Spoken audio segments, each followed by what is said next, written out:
지난 한 주간 고단한 삶을 살아오신 여러분들에게 하나님의 큰 위로와 격려와 은혜가 넘치기를 축복합니다. 오늘 말씀의 제목은 좋은 무화과, 나쁜 무화과입니다. 우리가 예수님을 잘 믿으면 우리의 삶이 잘 풀리고 또 우리가 원하는 큰 복을 누릴 수 있다고 기대하는 것이 보통 사람들의, 신앙인들의 그런 마음가짐 아닌가요? 근데 어떻게 여러분들 예수 잘 믿었더니 삶이 잘 풀렸습니까? 지난 한 주간 어때요? 일이 잘 풀렸어요? 원하는 대로 잘 됐습니까? 기대하는 대로 그 삶이 다 채워졌나요? 우리 경험상 꼭 그렇지 않은 것 같아요. 신앙이 좋은 사람도 어쩌면 그가 원하는 삶과 정반대의 삶을 살기도 하게 되고, 또 믿음이 좋은 사람은 인생이 꼬이기도 합니다. 하나님 말씀대로 살려고 막 무척 애를 쓰고 길을 썼는데도 실패할 때도 많고요. 그리고 힘든 일과 곤란한 상황을 우리가 자주 겪을 때가 많아요. 이런 일들이 계속 반복되다 보면 우리 마음에 무엇이 싹트기 시작할까요? 의심이라고 하는 게 싹트기 시작합니다. 하나님을 의심하기 시작을 합니다. 조금씩. 혹시 하나님이 나를 버리셨나? 하나님이 나를 떠나셨나? 하나님이 더 이상 나를 사랑하시지 않나? 이렇게 의심을 품다가 스스로를 자책하기 시작합니다. 나는 안 되는구나. 하나님조차 나를 외면하시는구나. 그리고 세상으로부터 자신을 고립시키기를 시작합니다. 그리고 우리 모두에게 있는 자기만의 동굴 속으로 스스로 들어가서 그 안에서 아파하고 힘들어하기 시작합니다. 하나님은 왜 내게 이런 시련을 주셔서 나를 힘들게 할까?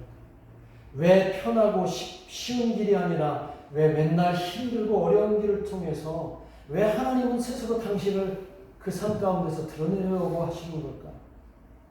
이런 의심을, 이런 질문을 목사님 저도 가끔 한다는 거예요. 여러분도 많이 하실 것 같아요. 그렇죠?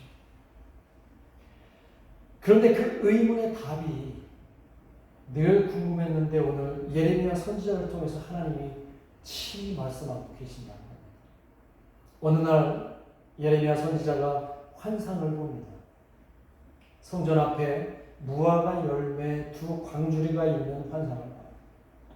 그리고 한 광주리에는 아주 싱싱하고 잘 익은 무화과가 담겨있고 다른 광주리에는 먹을 수조차 없고 아주 부패하고 썩은 아주 나쁜 무화과가 있습니다. 이 예레미야 선지자는 이 환상에 담긴 의미를 깨닫고 싶어 했는데 마침 하나님께서 그 환상의 의미를 오늘 성경에서 알려주십니다. 오늘 본문 4절과 7절에 있는 말씀이 먼저 예레미야에게 들려주시는 말씀인데 제가 새번역 성경으로 여러분들에게 한번 읽어드리겠습니다. 하나님께서 예레미야 선지자에게 그 환상의 의미를 알려주십니다. 아주 좋은 무화과 열매는 바벨론에게 패망하고 포로로 끌려가는 유다 백성들이다. 내가 그들을 앞으로 잘 돌보겠다. 잘 돌봐서 그들이 잘 되게 한 후에 다시 이 땅에 데려오겠다. 그들을 세우고 헐지 않으며 심고 뽑지 않겠다. 그들에게 내가 하나님임을 알아볼 수 있는 마음을 주어 온전히 돌아와 내 백성이 되고 나는 그들의 하나님이 되겠다. 그리고 이어서 말씀하십니다. 8절에서 10절 말씀이에요. 여러분들은 성경을 눈으로 보세요.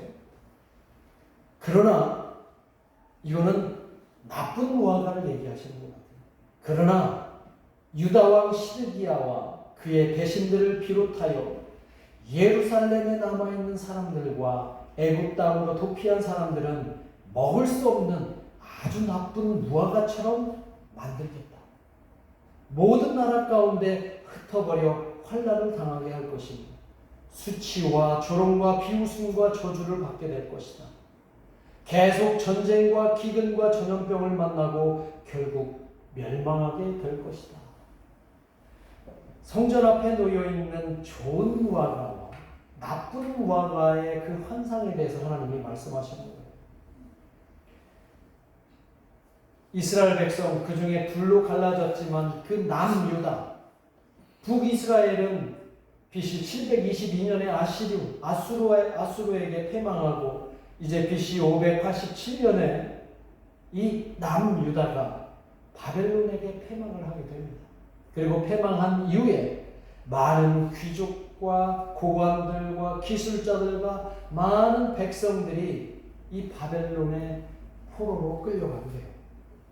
나라가 패망한 것도 서러운데 포로가 되어서 낯선 이국 땅에 끌려가는 그 사람들의 심정이 얼마나 원통하고 원망이 가득할까요? 그들 마음속에 이런 원망이 있지 않을까요? 하나님은 왜 원수의 손에서 우리를 지켜주지 않고 이렇게 절망의 바닥까지 우리를 끌어내리실까? 그 끌려가는 사람들이 그런 마음을 품지 않았을까요? 그리고 그들 마음 한켠에서는 차라리 저 바벨론의 무시무시한 그 무력이나 폭력의 목욕을 피하고 저 예루살렘에 남아있는 사람들, 그리고 용케 우리나라를 빠져서 저 애굽으로 도망친 사람들, 그 사람들이 차라리 부럽다. 그 사람들은 우리처럼 이렇게 포로로 끌려가지 않지 않는다. 유대 땅에 남겨진 이들은 그래도 다행이라고 그들은 생각했을지도 모릅니다. 그리고 또 유대 땅에 남겨진 사람들, 애굽으로 도망친 사람들은 봐라 저 바벨론 포로로 끌려가는 저 사람들 처지가 안 된 게 얼마나 우리에게는 감사한 일이냐. 우리에게 하나님께서 우리를 도우셨다. 그리고 저 끌려가는 사람들이 얼마나 불쌍하고 측은하냐. 이렇게 생각하지 않았을까요?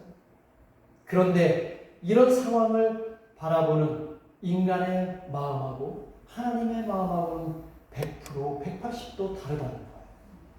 오늘 하나님께서는 예레미야 선지자에게 뭐라고 말씀하셨어요? 포로로 끌려가는 사람을 뭐라고 표현했습니까? 네? 오늘 제목하고 관련 있잖아요. 포로로 끌려가는 사람을 뭐라고 말씀하셨어요? 좋은 무화과라고 얘기하셨어요. 좋은 무화과. 이 말은 좋은 인생이다. 어쩌면 하나님 편에서, 하나님의 입장에서는 그들이 오히려 더 좋은 인생이다. 라고. 그런데 저와 여러분의 입장에서는 그들이 정말 좋은 인생일까요?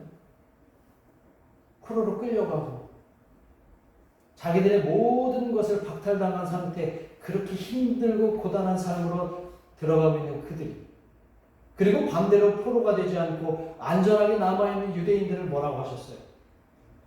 나쁜 무화과. 이 얘기는 그들은 매우 나쁜 인생들이라고 얘기하시는 거예요. 신앙생활을 하는 우리는 이 얘기를, 제 얘기를 여러분이 들으면서 믿음으로는 알겠어요. 성경으로 말씀하시니까, 목사가 얘기하니까, 그래, 목사가 얘기하니까 틀린 말은 하지 않겠지라고 믿음으로는 알겠는데, 여러분 마음속에 솔직히 납득이 가시나요, 안 가시나요? 납득이 잘 안 갈 겁니다. 만약에 이런 상황이 닥치면 하나님 말씀하시는 그 말씀에 맞습니다, 옳습니다, 고개를 끄덕이기보다는 글쎄요, 맞습니다 하면서도 고개를 갸우뚱하지 않을까 싶습니다. 우리의 상식으로는 좀 이해하기 힘든 말씀을 오늘 하나님께서 하시는 거예요. 그럼에도 불구하고 제가 여러분들에게 한층 더 믿음을 요구하는 그런 메시지를 전하는 거예요. 지금 누가 말씀하고 계십니까? 누가 말씀하고 계세요? 예레미야가 말씀하고 계세요? 아니면 하나님이 말씀하고 계세요? 하나님이 말씀하고 계세요. 하나님이 누구십니까? 하나님이 누구십니까? 하나님이 저와 여러분들의 존재의 근원이 되시잖아요. 우리가 그렇게 고백을 하잖아요. 하나님이 이 우주 만물을 창조하신 창조주라고 우리가 고백을 하시잖아요. 그리고 하나님이 스스로 성경에서 당신을 이렇게 말씀하시죠. 나는 신실하고, 나는 성실하고, 나는 자비롭고, 나는 선하다. 이런 말씀을 하시잖아요. 자, 그런 하나님을 우리가 어떻게 해야 돼요? 믿어야 돼요? 믿지 말아야 돼요?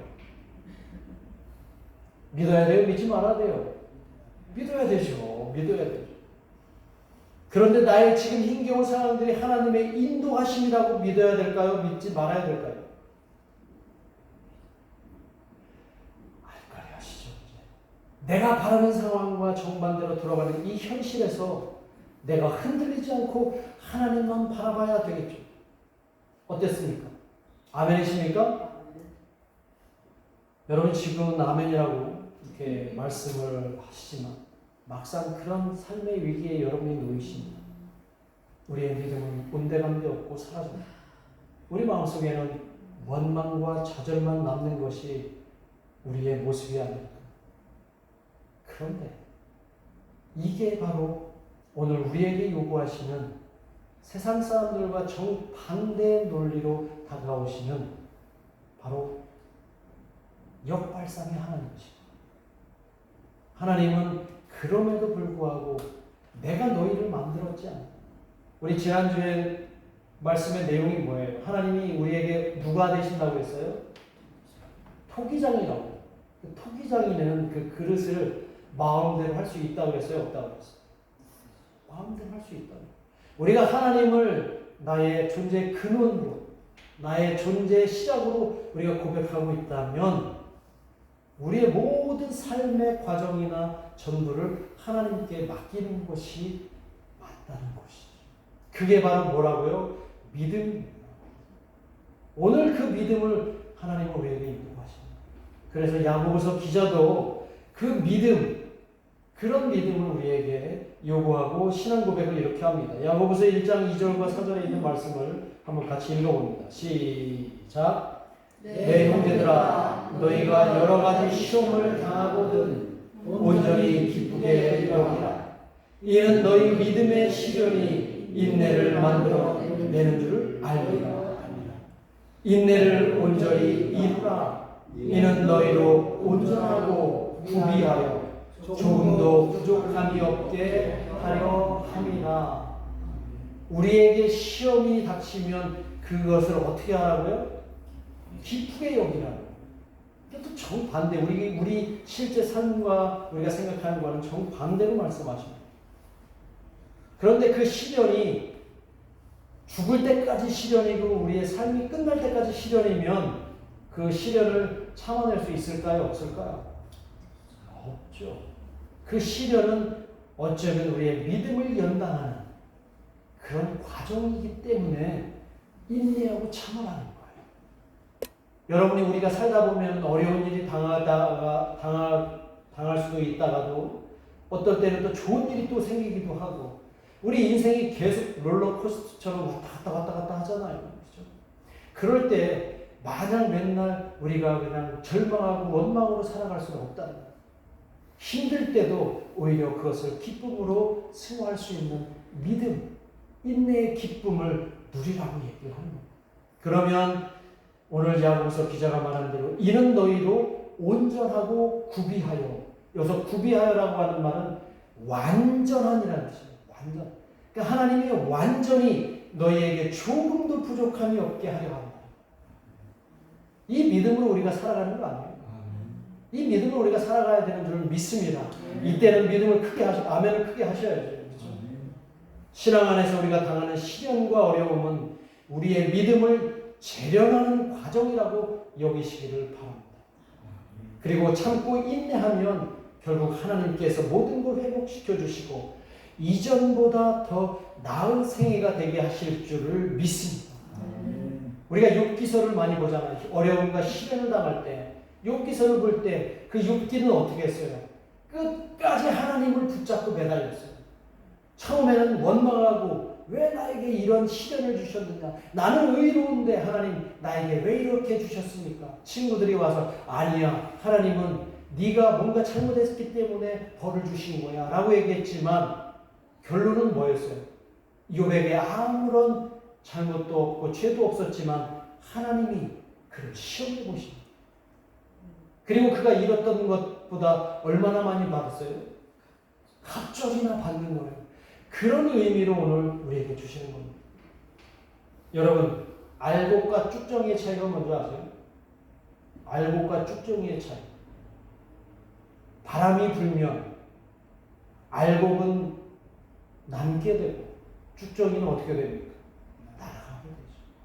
우리가 살면서 이 시련의 바람을 잘 견디고 참고 인내하면 우리는 그 자리에 남게 되고 만약에 우리의 믿음이 쭉정이 같은 신앙이라면 바람에 날아가게 될 거예요. 그리고 그 쭉정이는 불에 다 소멸될 거라고 누가복음에서 예수님이 말씀하셨죠. 시련의 바람을 잘 견디고 나올 때 우리는 구원의 자리에 놓이게 되는 줄 믿습니다. 그리고 그 시련은 우리의 믿음을 위한 연단임을 꼭 기억하시기를 바랍니다. 우리가 다니엘서를 읽으면 그 다니엘과 또 세 친구가 나오잖아요. 그렇죠? 이 다니엘과 세 친구도 오늘 본문의 배경에 해당되는 사람들이에요. 그들도 바벨론 포로로 끌려가서 느부갓네살 앞에서 그들이 시험을 당하고 있는 겁니다. 어린 소년들이었지만 그들이 사자굴과 풀무불 그 속에서도 죽을 수 있는 그 위험의 상황 속에서도 그들은 하나님을 원망했습니까? 안 했습니까? 원망하지 않았어요. 하나님을 조금도 의심하지 않았습니다. 오히려 주님을 향한 열정이 그들은 식지 않았기 때문에 결국 그 사자굴과 풀무불에서 하나님의 구원을 그들은 얻을 수 있었던 것이죠. 오늘 여러분에게도 인내하시고 어려운 상황과 힘든 과정 속에서 믿음을 더욱 굳건히 해주시기를 주님의 이름으로 축원합니다. 하나님께서는 유다 백성에게 그 약속하셨던 70년의 세월을 끝나자 바로 포로 생활에서 그들을 다시 예루살렘으로 귀환케 하셨어요. 우리 성경을 보면 알잖아요. 그죠? 그들에게 온전한 회복을 하나님은 약속하셨어요. 그리고 그들에게 누구를 보내신다고 약속하셨습니까? 메시아를 보내서 그들의 그 약속의 성취를 약속하셨어요. 메시아를 보내서 온 인류를 구원하시겠다고 말씀하셨던 그 하나님, 그 바벨론 포로에서 돌아온 백성들에게 무너진 이스라엘을 다시 세우게 하셨던 하나님, 그 안에서 살아계시는 하나님과 하나님의 역사하심을 드러내셨습니다. 반대로 예루살렘에서 남아있던 자들, 포로로 끌려가지 않고 남아있던 자들과 생존자들과 애국으로 도망쳤던 자들은 어떻게 되었습니까? 흔적도 남아있지 않게 됐습니다. 그들이야말로 진정 망한 인생이 아니고 무엇이겠습니까? 왜 그들이 망했을까요? 그들이 왜 남았을까요? 그들은 거짓 선지자들의 말에 귀를 열었기 때문에. 하나님은 분명히 말씀하셨잖아요. 예레미야 선지자에게 너희들은 맞을 매를 맞아야 돼. 그런 다음에 너희들이 회복될 수 있어 라고 얘기했는데 그 남아있던 그 유다 백성들과 애국으로 도망쳤던 그 백성들은 하나님이 우리를 회초리로 때리실 분이 아니야라고 계속 얘기합니다. 우리는 망하지 않아. 우리는 죽지 않아. 하나님은 우리를 버리지 않아. 끝까지 하나님의 그 말씀과 하나님의 그 지시를 그들은 어기고 반항했던 자들입니다. 거짓 선지자들의 현혹된 그들, 오늘도 마찬가지지만 사람들 말에 현혹되지 않기를 주님의 이름으로 축원합니다. 하나님 말씀에 우리 순종해야 돼요. 우리에게 시련과 고난의 시간을 하나님이 약속하셨다면 그것은 우리가 감당해야 될 몫이라는 것이죠. 그런데 사람들 말에 이렇게 하면 하나님의 징계를 피할 수 있어. 이렇게 하면 하나님이 뭐 다른 하나님이야 라고 설명하는 말에 귀 기울이면 안 됩니다. 여전히 힘들고 어려운 상황에 놓여 있는 분들이 여러분 가운데 있는 줄 압니다. 그런 힘든 상황을 겪고 계시다면 사람의 소리가 아니라 그 힘든 상황 너머에 계시는 하나님의 뜻에 귀를 기울이시기를 간절히 바랍니다. 그리고 이제부터 당당하게 시련을 마주하시기 바랍니다. 힘들다고 외면하면 또 자기한테 유리한 쪽으로 가면 나쁜 무화과 망한 인생이 될 수 있고 힘들고 괴로울 때 세상 소리가 아니라 주님 말씀에 매달리면 그것은 좋은 무화과가 될 수 있고 하나님이 원하는 좋은 인생이 될 수 있습니다. 그래서 하나님이 우리에게 들려주시는 그 말씀이 때로는 내게 달든지 때로는 내게 쓰든지 귀를 열고 열심히 듣고 순종하시기를 간절히 소망합니다. 왜요? 하나님께서는 오늘 포로로 끌려가는 유다 백성을 보고만 계시지 않고 그들을 다시 돌아오게 하시고 그들을 회복시키시는 하나님, 그 신실하신 하나님을 우리에게 보여주셨기 때문에 그리고 우리를 사랑하시는 분이라는 것을 우리가 알기 때문이라는 겁니다. 이제 말씀을 맺겠습니다. 이제 우리 삶에 너무도 깊숙이 들어와 계시는 그 하나님을 매 순간 여러분이 만나시기를 간절히 축복합니다. 내 삶이 비록 멍들고 깨지고 상처가 날지라도 조금만 참고 인내하시고 그러면 온전한 회복을 하나님께서 이루어 주실 것을 믿습니다. 이번 한 주간 우리를 한결같이 보호하시고 우리에게 들려주시는 하나님의 그 말씀에 청종하고 여러분의 시험, 여러분의 어려운 난관들을 잘 극복하시기를 주님의 이름으로 축원합니다. 이상으로 말씀 마쳤습니다. 우리 함께 말씀 생각하시면서 기도하겠습니다. 여러분 삶 속에 지금 들어와 있는 삶의 그 고단함과 어려운 문제들 그리고 시련과 고난 이런 것들이 영원히 지속되지 않고 그것들을 우리가 담대히 맞닥뜨리고 주님이 주신 그 능력과 힘으로 인내하게 될 때 하나님은 마침내 좋은 부활과 좋은 인생으로 회복시켜 주시는 줄 믿습니다. 그것을 기억하시고 여러분 좀 힘들더라도 참으시고 고통스럽더라도 인내하시고 하나님을 의지하시고 하나님만 붙잡으시기 바랍니다. 그것을 놓고 이 시간 하나님께 간절히 여러분의 소망을 올려드리겠습니다. 기도하겠습니다. 하나님 아버지